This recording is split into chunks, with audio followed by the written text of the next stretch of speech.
Well, Donald Trump is going to have a new thing to be unhinged about on social media, as a new Fox poll released this past weekend shows that the majority of respondents in this new poll actually think Joe Biden is more mentally competent to be president than Donald Trump is.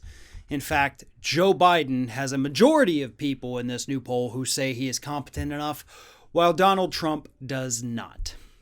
Now, Biden supporters don't get big heads about this because Joe Biden only has 51% of respondents saying that he is mentally competent, and Trump has 47%. But again, this is a Fox News poll, and Donald Trump tends to freak out every time there is a Fox News poll that does not break in his favor. So, especially on an issue like this, I am shocked we have not seen a bigger reaction from the president, but I'm willing to bet, as is often the case when we don't see the reaction in public, that we're going to, in a week or so, read that there was a horrid reaction behind the scenes from a staffer who leaks the story to the press. That is what happens usually if we do not see the president having a public meltdown. He's still having the meltdown. It's just only in front of the aides, and he's trying his best to, I guess, hold back the tears. Poor guy. But what this poll shows is the same thing that a poll released last week shows. And that is that as much as Donald Trump wants the public to think that Joe Biden is not mentally fit, they still think Trump is less mentally fit than Biden.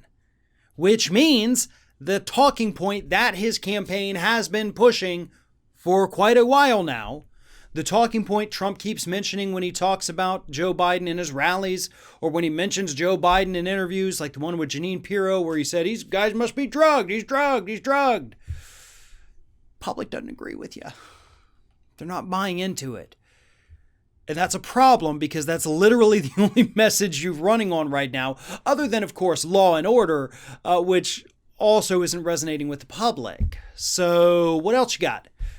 Anything else in your bag of tricks? I mean, hell, we're, a month and a half away from the election. You probably need to come up with a better strategy.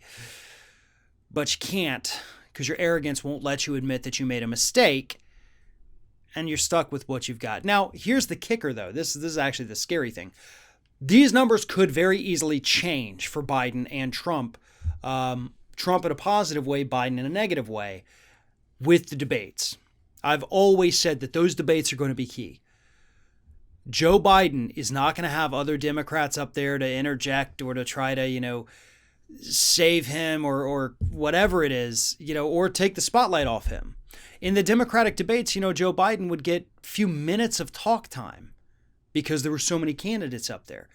Well, he doesn't have that benefit now. He's going to get half of the time, roughly. That's not good.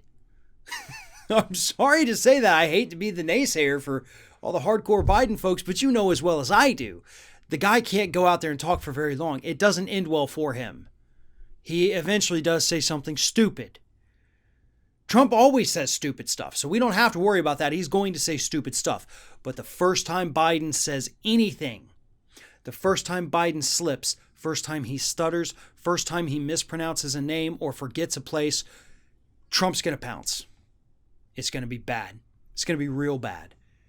But nowhere is it going to be worse than with Biden's poll numbers. So we should enjoy these numbers while we got them, because there's a very good chance they're going to flip after that first debate.